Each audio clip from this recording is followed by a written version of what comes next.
2025년의 서울, 온갖 약재와 사람. 사는 냄새가 뒤섞인 경동시장의 한 귀퉁이에는 작은 가게가 하나 있습니다. 순잔의 약방이라 쓰인 낡은 간판 아래 김순자 72세 할머니가 오늘도 찾아온 손님을 맞이하고 있었지요. 희끗희끗한 머리를 단정히 빗어 넘기고 주름진 눈가에 온화한 미소를 담은 모습은 영락없는 우리네 할머니였습니다.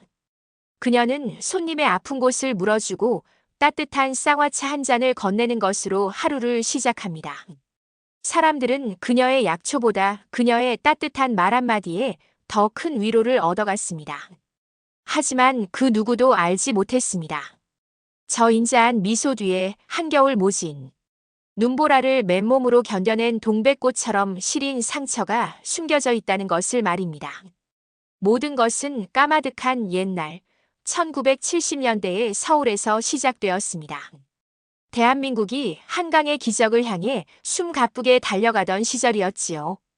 그 기적의 뒤편에는 김순자 당시 20대와 같은 수많은 여공들의 눈물과 땀이 있었습니다. 구로공단의 잿빛 하늘 아래 먼지 자욱한 봉제 공장에서 그녀의 청춘은 재봉틀 소리와 함께 저물어갔습니다. 밤낮 없이 돌아가는 기계 소리는 자장가이자 희망가였습니다. 남편 없이 얻은 핏덩이, 아들 박철민을 뱃속에 품은 채 그녀는 매일 밤 다짐했습니다. 이 아이만큼은 세상 누구보다 반듯하고 귀하게 키워내리라고. 그녀의 삶에는 나라는 자리가 없었습니다. 모든 것은 아들 철민이를 위한 것이었지요. 그녀는 자신의 해진 옷은 몇 번이고 기워 입어도 아들의 운동화만큼은 늘 새 것으로 사신겼습니다. 공장에서 파김치가 되어 돌아온 밤에도 아들의 저녁 밥상에는 늘 따뜻한 계란찜 하나가 더 올라갔습니다. 그녀의 삶은 고되고 팍팍했지만 절망하지 않았습니다. 아들은 그런 어머니의 희생을 아는 듯 싹싹하고 다정한 아이로 자라주었습니다. 엄마 힘드시죠? 공장에서 돌아온 그녀의 어깨를 작은 손으로 주무르며 어린 철민이가 말했습니다. 내가 나중에 커서 꼭 호강시켜줄게요. 세상에서 제일 좋은 집에서 살게 해줄게요. 그 말 한마디는 그녀의 고된 삶을 버티게 하는 유일한 이유이자 가장 큰 보상이었습니다. 그녀는 아들을 끌어안고 재봉틀 기름때가 묻은 손으로 아들의 머리를 쓰다듬었습니다. 그래, 내 아들만 있으면 된다.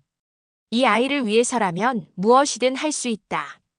그렇게 수십 년의 세월이 흘렀습니다. 강사는 몇 번이고 변했고 앳된 여공은 희끗희끗한 머리의 중년 여인이 되었습니다.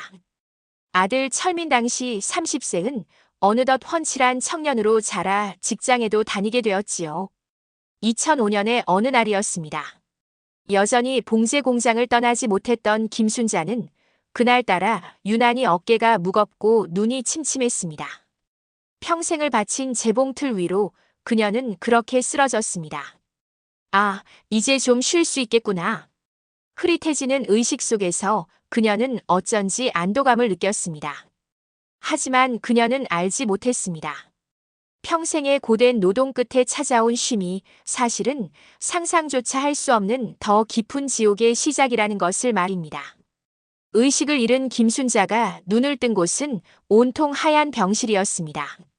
낯선 소독약 냄새와 삐 하고 규칙적으로 울리는 기계음이 그녀를 맞이했지요. 의사는 뇌경색, 세상 사람들이 흔히 중풍이라 부르는 병이라고 했습니다. 과로와 스트레스가 혈관을 막아버렸다는 설명이 이어졌습니다. 하지만 그녀의 귀에는 아무것도 들리지 않았습니다. 그저 자신의 왼쪽 팔다리가 마치 무거운 돌덩이처럼 전혀 움직이지 않는다는 사실만이 절망적으로 다가왔습니다. 평생을 제 의지대로 움직여 밥을 벌던 몸이 하루아침에 남의 것이 되어버린 것입니다. 그때 병실 문이 거칠게 열리며 아들 박철민 당시 30세이 뛰어들어왔습니다. 그는 어머니의 손을 붙잡고 아이처럼 엉엉 울었습니다.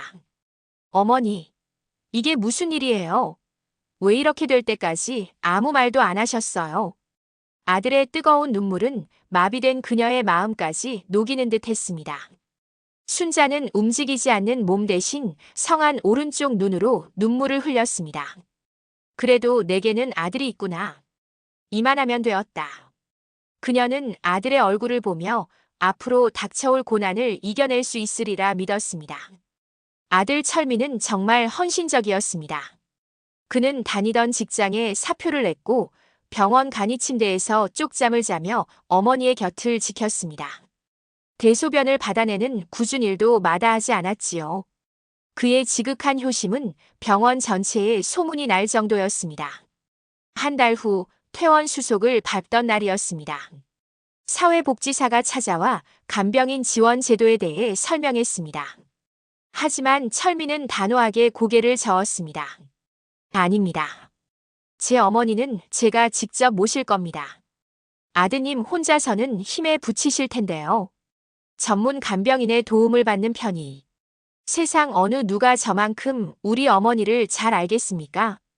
평생을 저를 위해 희생하셨는데 이제 제가 갚아야지요. 걱정 마십시오. 그의 확신에 찬 목소리에 주변 사람들은 모두 감동했습니다. 순자 역시 아들이 대견하고 고마울 따름이었습니다. 하지만 그녀는 알지 못했습니다. 아들의 그 다짐이 세상의 모든 문을 걸어 잠그고 자신을 고립시키려는 잔인한 계획의 시작이었다는 것을 말입니다. 집으로 돌아온 첫 주는 평온했습니다. 철민은 어머니의 식사와 약을 챙기고 서툰 솜씨로나마 몸을 주물러 주었습니다.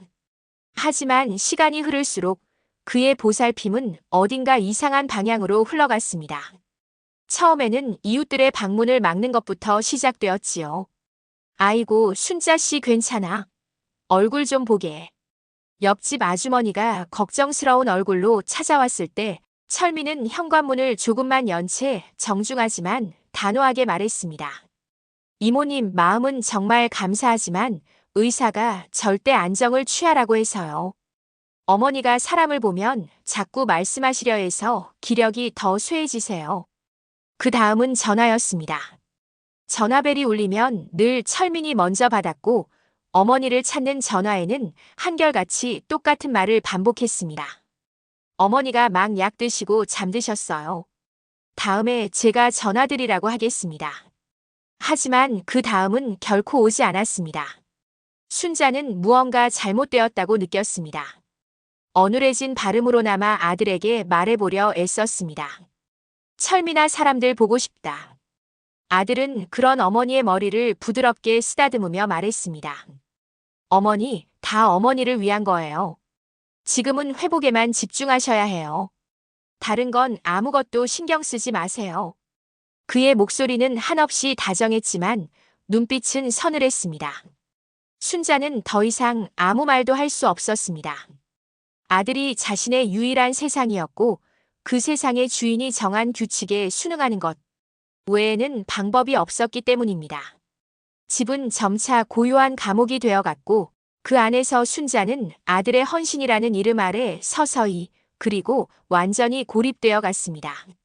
고요한 감옥의 문은 안에서부터 단단히 걸어 잠겼습니다.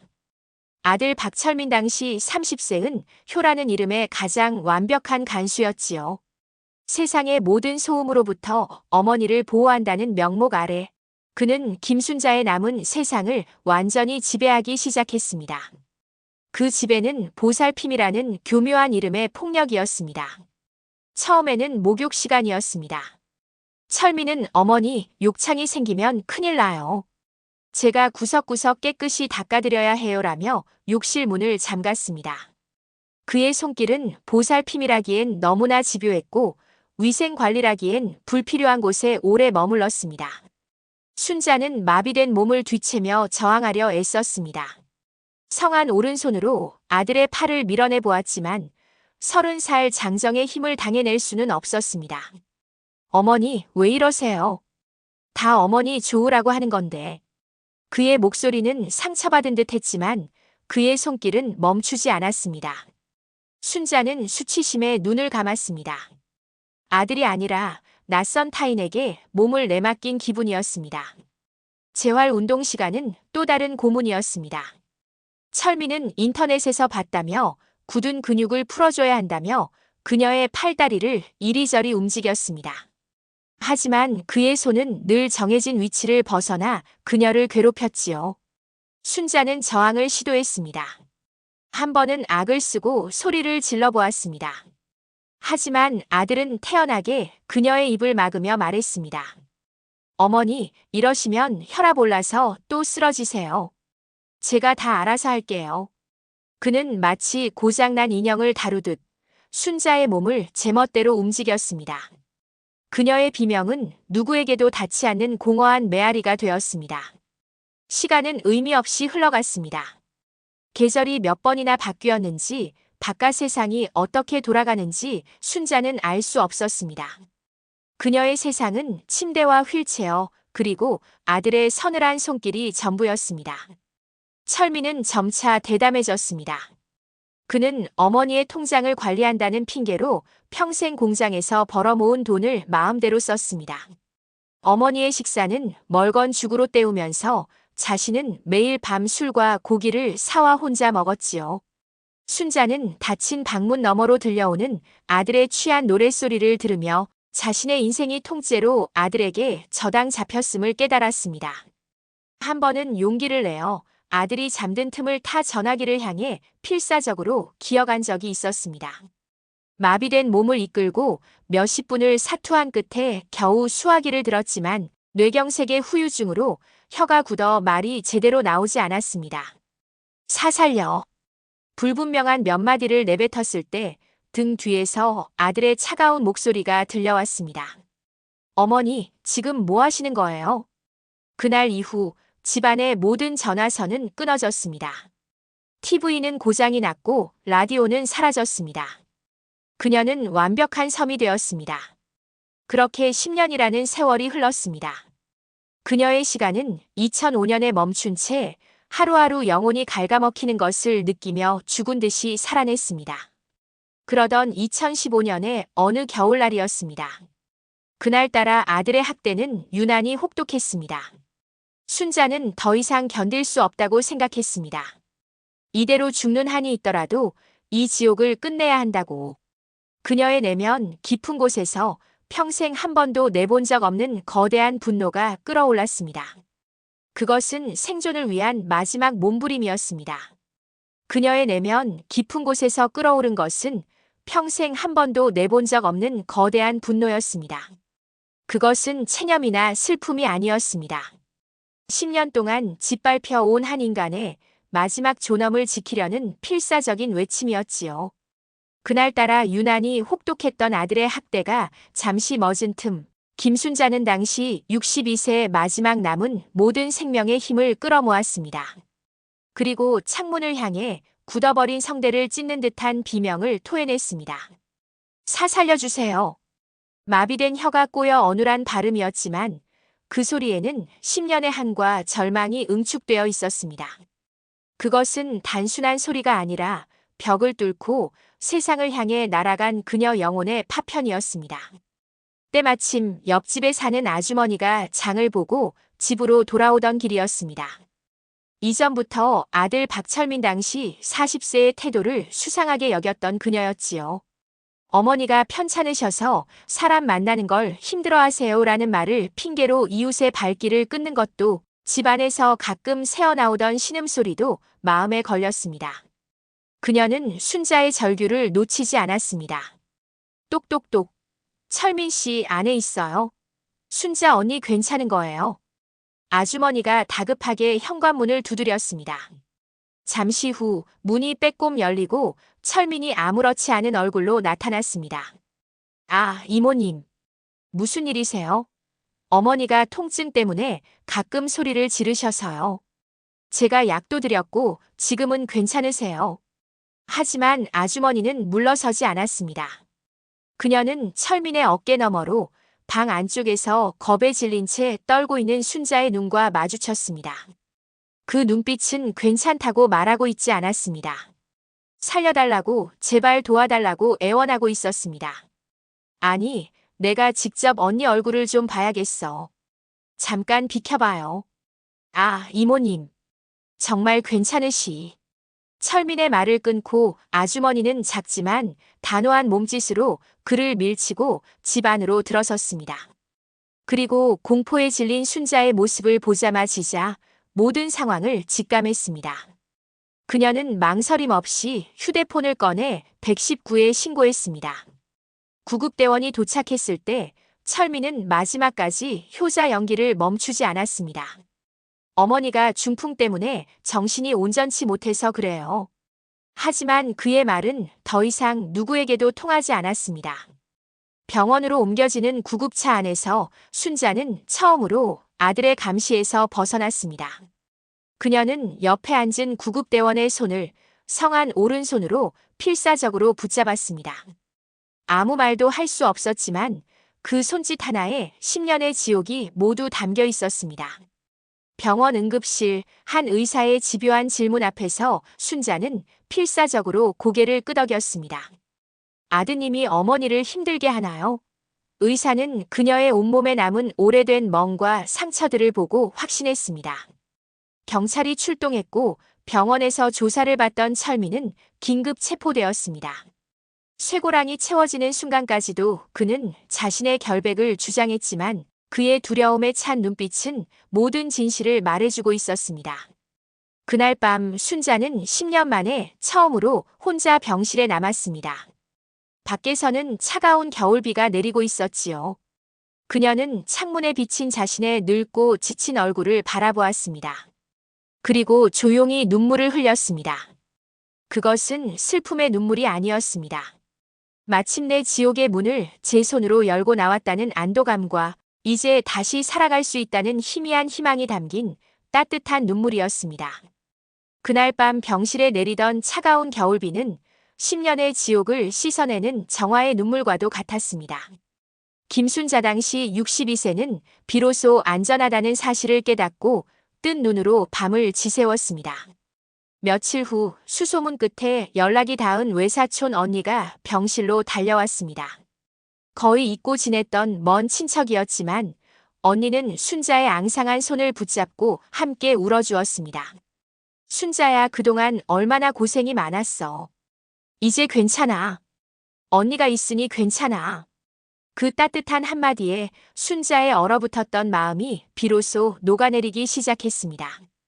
아들 박철민 당시 40세은 재판에 넘겨졌고 10년간의 끔찍한 학대의 대가로 긴 징역형을 선고받았습니다. 순자는 외사촌 언니의 집으로 거처를 옮겨 새로운 삶을 시작했습니다. 회복의 과정은 길고 고통스러웠습니다.